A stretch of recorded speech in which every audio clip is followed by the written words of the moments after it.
nindot man ang pinangga na ito mga anak, no? Pero nung dumi nga ang sobra, kay dili maayo.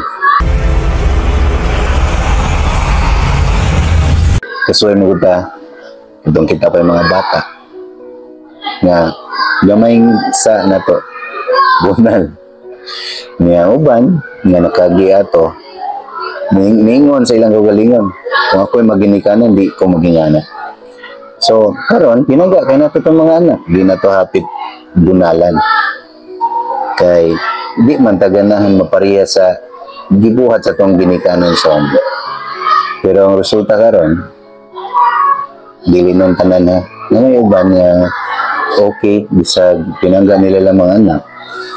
Pero sa akong nakita sa among mga estudyante o bisan sa atong mga silingan uban dili nung tanan nasusubraan nila kapag pinangga silang anak.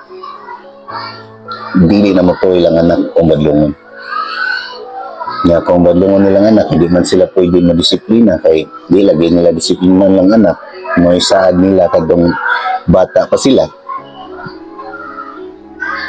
Sa panahon nga ilang ang badlungon nilang anak, mas mugara no.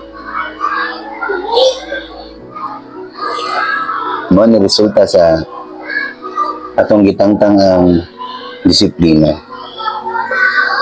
Pero ato magsagod ma-confuse ang disiplina sa abuse.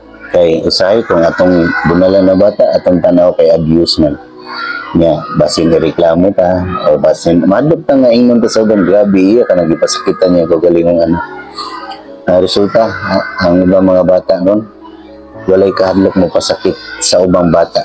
Kay kabaman siyang dili siya silutan. Yung ko nag-ingon na nga, sakto ba na og sayot? Kaning tanan akong gisulti, mo na akong naobserbahan. Wow ka ba, mas sakto ba nga kung makasahang bata disiplinahan? Or mas sakto ba kung makasahang bata arong unog sulti? Pero ako may kasulti mo ni sa una, mahadlok man makasahang mga bata. Pero,